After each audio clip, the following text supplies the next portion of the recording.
For the vast majority of my life growing up, the Nintendo Wii was the only console we had, and we had a fairly limited amount of games for it. But Jurassic the Hunted was one of those games, and boy howdy did I play it. For a game that rests at the 2 to maybe 3 hour mark, depending on how familiar and good you are at it, I am almost ashamed to admit that I've probably spent, frankly, anywhere from like 75 to 125 hours with this game, whether playing it for myself over and over and over again, or watching other people play it in some capacity. I can't confirm the number in any real tangible way, but I have absolutely no reason to believe I have not done a minimum of 30 to 50 runs, and that's just on the Wii version of the game. I still have absolutely no idea beyond random vagaries what any other version of the game could hold, like the Xbox or PlayStation versions. One of these days I will either obtain or emulate one of those alternate experiences solely for the sake of seeing what's different, but that day is not today.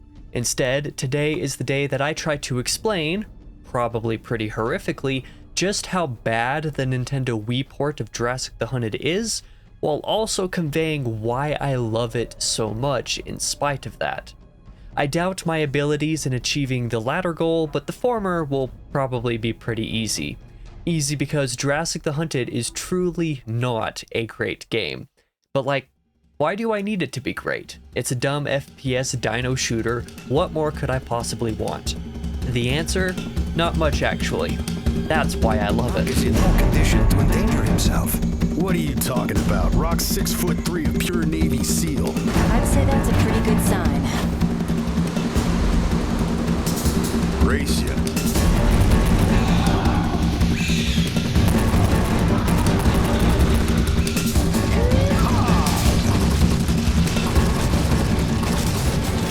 So what even is Jurassic the Hunted?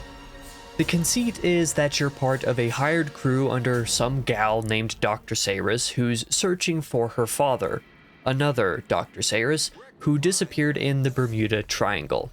Along the way, the plane you're on hits some pretty major turbulence, and you eject out the back and get carried off to who knows where by these little balls of lightning. Exciting!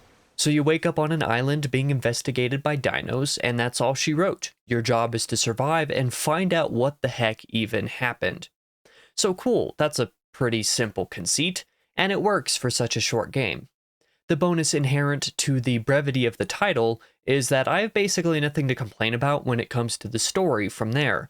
I'm here to shoot dinos, why do I care about the story? But even then, I do think the story is enjoyable and special enough to warrant its own existence, even if that existence is literally as simple as be an excuse to shoot through hordes of dinosaurs. It works. So you wake up on this tropical island surrounded by dinosaurs and very shortly confront some funky time stuff going on.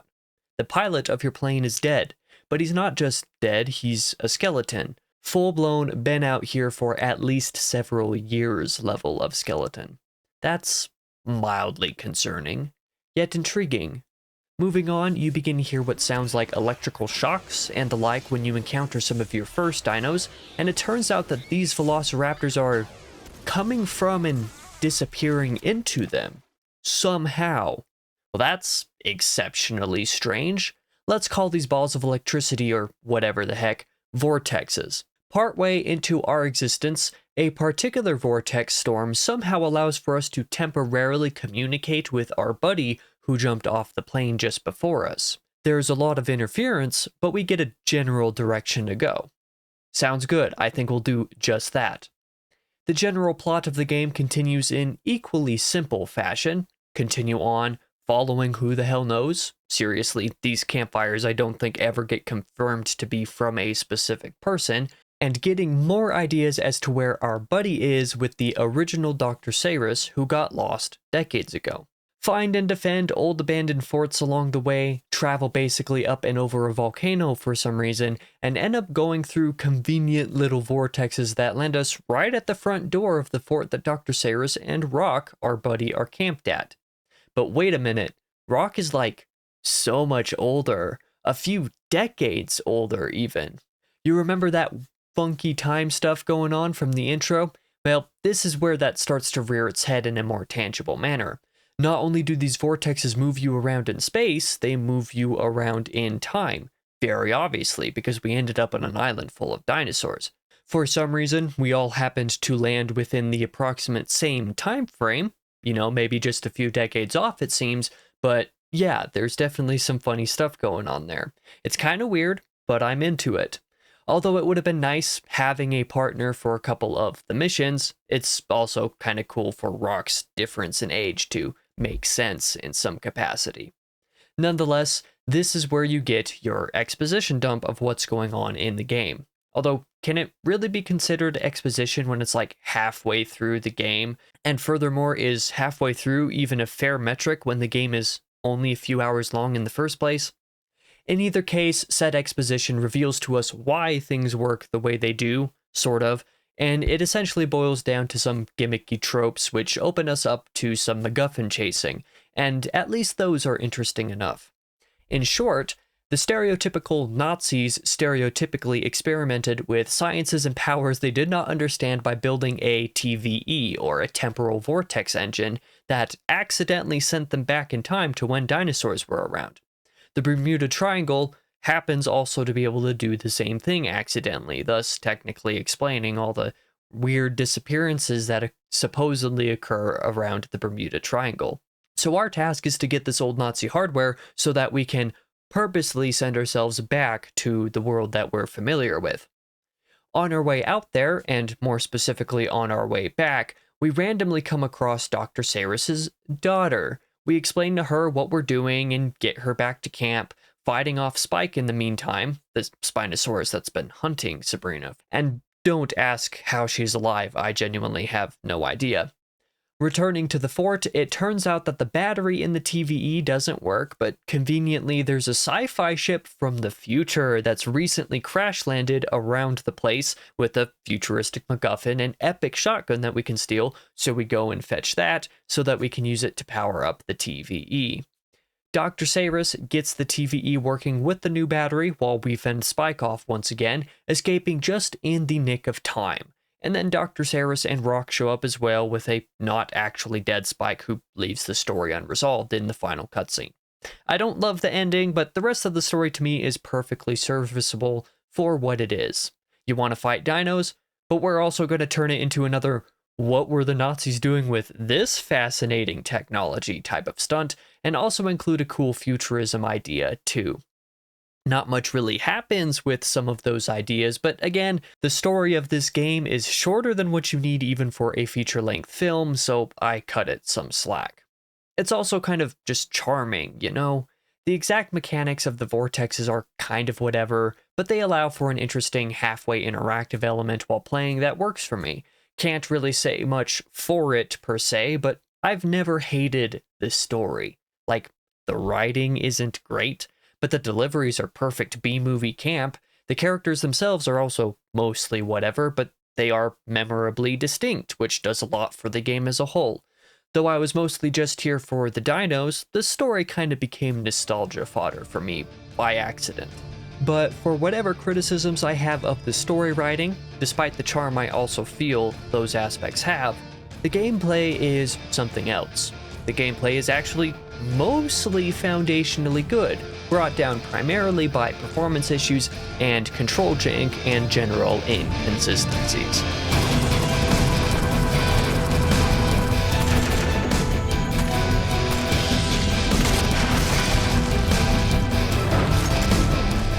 As far as motion controls go, I will return to what I said at the start.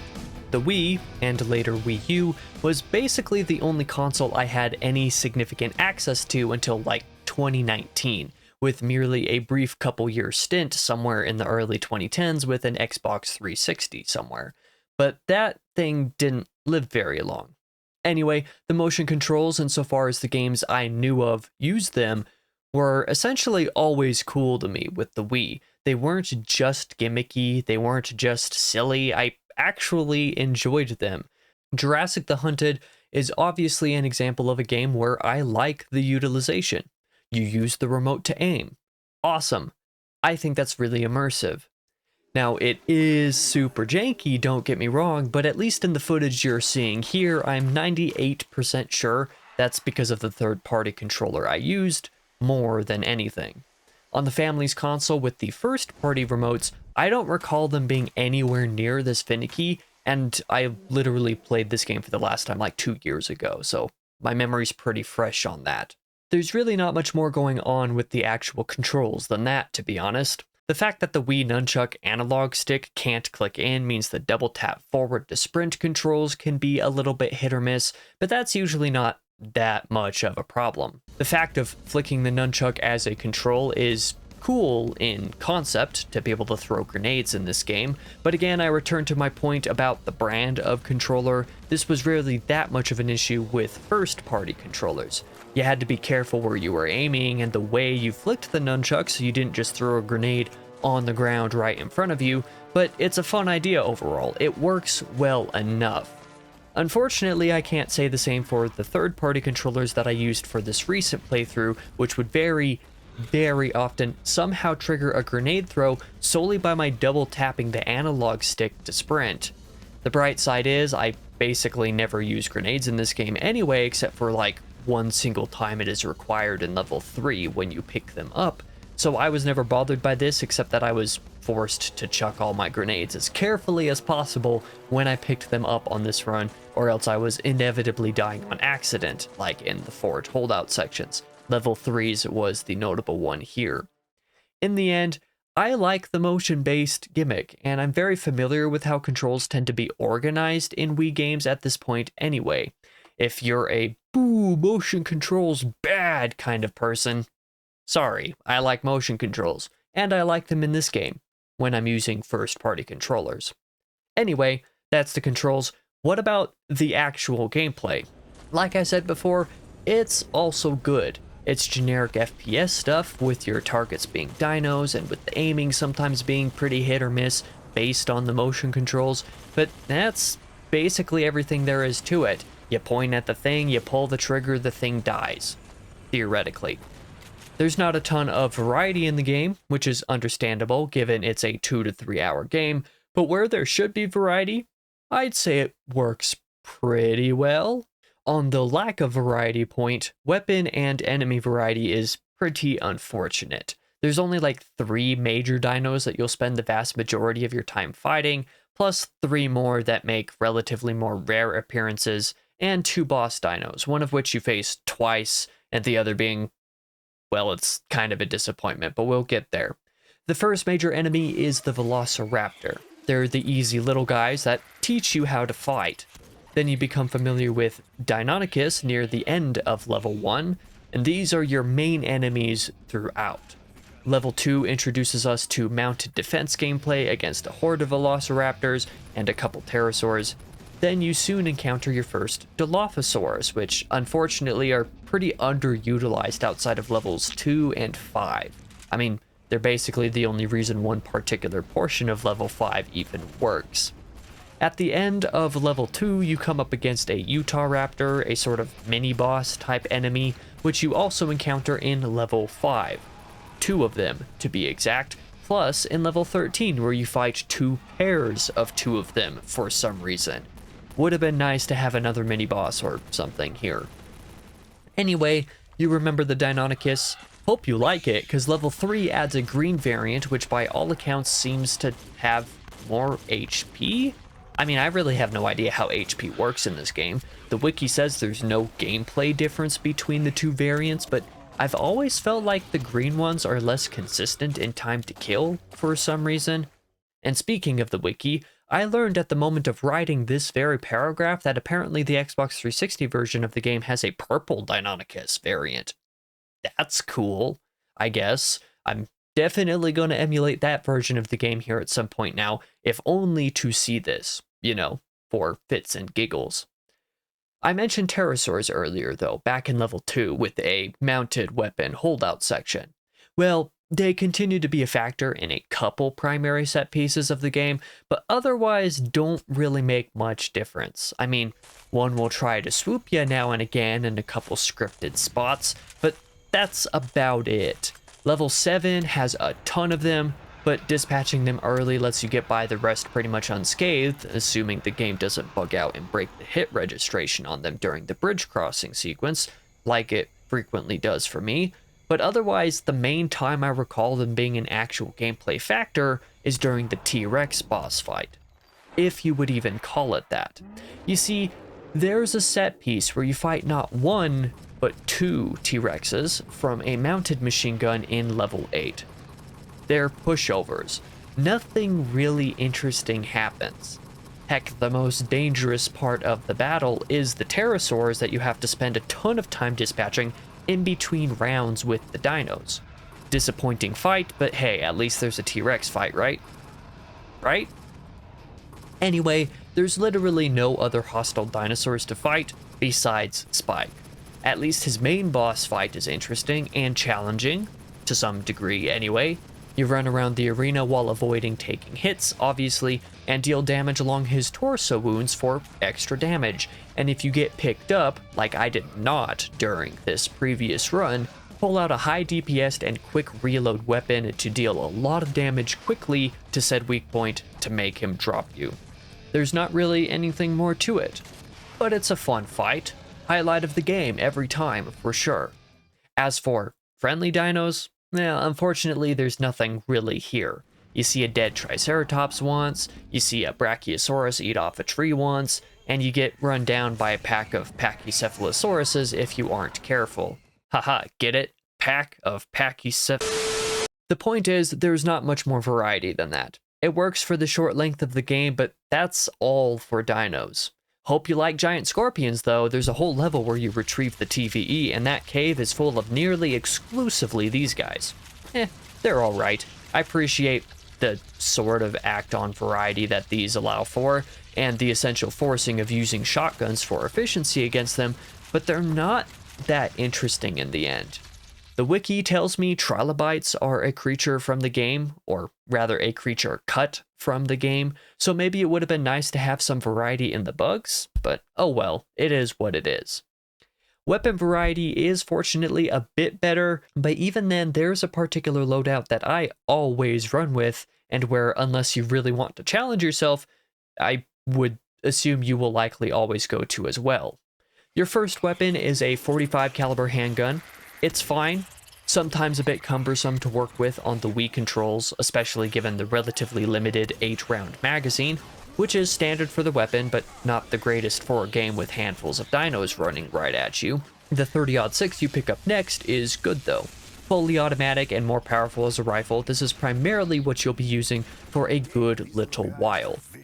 In level 2 you get access to a Model 1885 rifle. For some reason, this thing seems to be good against Dilophosauruses, but I never find myself using it unironically otherwise. It also only gets ammo for the next couple of levels, so it's not really incentivized either. In level 3, you get the Glock 18, a fully automatic handgun, and this thing is great. Its ammo capacity is super limiting, but it's really effective. I particularly find it effective against the Green Deinonychus for some reason. I might be gaslighting myself about the differences in the dino colors though, but that's just kind of whatever. At the end of the level, at the first fort you have to hold out in, you get the shotgun. Note, you can only hold 4 weapons at a time. I always replace the Model 1885 at this point. The shotgun is your other best friend aside from the 30-06 and Glock 18. Level 4 gives you a 5.56 rifle at the first tunnel holdout you have to complete. This weapon will carry us through to the end. Alongside the shotgun, it is fantastic. This weapon is damn near required if you want to beat the Spike boss. At least if you get grabbed and carried, it is the most effective DPS gun to use in those scenarios. The end of the level technically gives you the 44 Magnum, but it's slow, low ammo, and you don't really get ammo for it, so I never take it myself.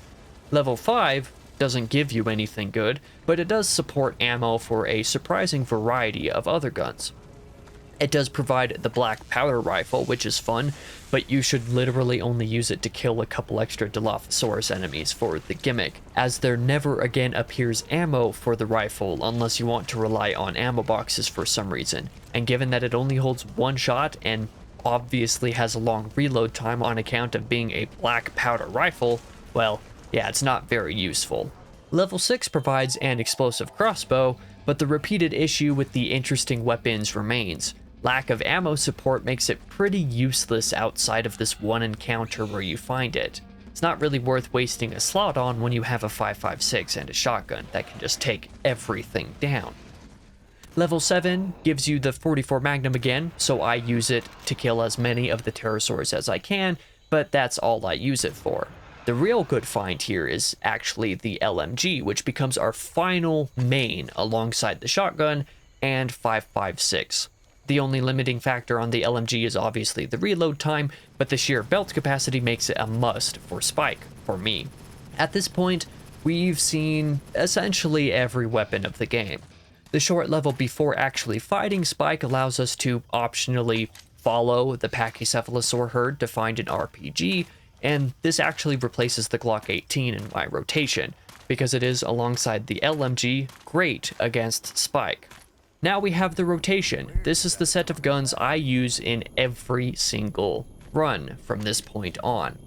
In level, I think 12 though, maybe 13, a somewhat futuristic-ish Pancor jackhammer replaces our shotgun because, obviously, and this becomes easily the best weapon against Spike in the final level. So replacing the shotgun with this better shotgun is really the only weapon change after we get the RPG. I enjoy the variety of weapons on offer, but it becomes so obvious what is great and what is not, and the game knows it based on what it actually gives you consistent ammunition for, that I ultimately never stray from old reliable. It's unfortunate, but I never really expected much more, to be honest. That said, one of my brothers once did a little challenge run of sorts to see if it was possible to beat the game with only handguns, and he actually succeeded in all but the very final level. The handguns simply don't have the DPS to let you kill Spike before your fort is destroyed. He tried, but he did get through 13 of the 14 levels with only handguns. So I guess the game still allows for some challenge here, but still not a ton. Anyway, you remember how I said there was a degree of variety I do like? Well, it's with the level design. The levels aren't all the same length or design or structure, and although it repeats a couple of basic kinds of objectives at a couple points, it does its best to rotate through these for some variety. Case in point, fort and MMG holdouts. In the latter case, levels 2, 4, 8, and 9 have mounted machine guns that we have to use, with level 8s being the T-Rex boss, and 9s being against scorpions, and level 2s being the one with an older style of weapon as opposed to the more modern. For the former case of fort holdouts, there are two types of forts, exposed and closed. Exposed are circular ones found in levels 3 and 7, and closed are the ones that close off a narrower area from wall to wall found in levels 4 and 13. So a couple of repeated types of gameplay set pieces, but still kind of changing these up a little at times to make it slightly more interesting.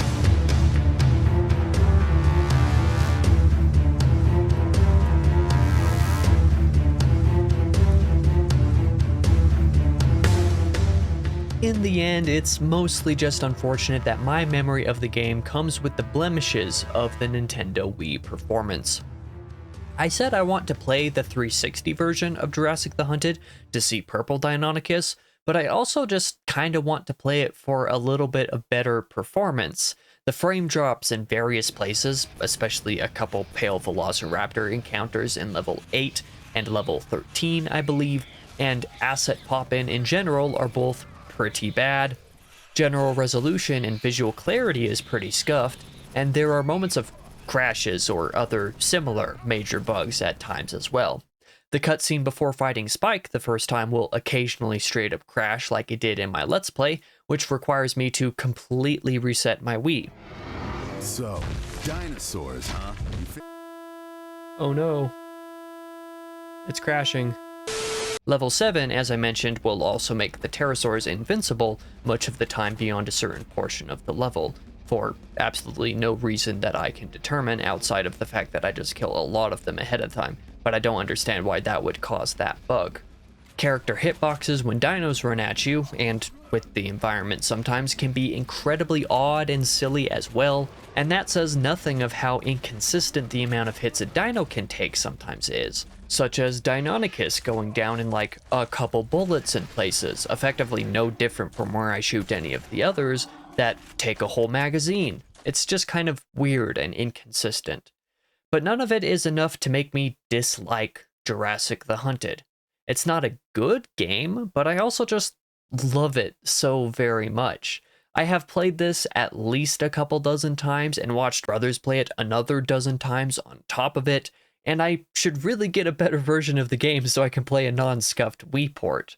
I don't even know how to explain it, but something about being able to play this game just resonated with my teen self. I mean, I grew up in a household where I wasn't even allowed to play most T-rated games as a teenager, and that says nothing of M-rated games either. Those weren't allowed in the house at all. That meant that playing COD or Army of Two or whatever else at friends' houses was something truly special to me in middle school, but being permitted to play this one game, despite a couple mild obscenities, and as one of the few quote-unquote realistically violent video games that was allowed in the house, it just managed to connect and be a game I could fixate on when I was in a shooter phase. Or FPS phase, we'll say. That sounds significantly less bad. Either way, I ended up taking it upon myself to essentially perfect the game for a reason. It's because I just liked playing it. Over the course of a week, many summers ago, I ultimately ended up speedrunning it in a way, being able to get a consistent time under 2 hours and 30 minutes, and it might have been 2 hours and 20 minutes, I don't quite remember, and getting a time just under 2 hours in the game without cutscenes, being effectively as efficient as it was possible to be, to 100%, still getting all the weapons and grabbing all of the things. There's not that much to do. That's why the difference in my quick time and my let's play time isn't all that much, all things considered. But I was able to do that and do it consistently, and it was a great time. I love this game a lot. I don't think I really managed to explain why in this video, but I hope it came through. God knows I tried.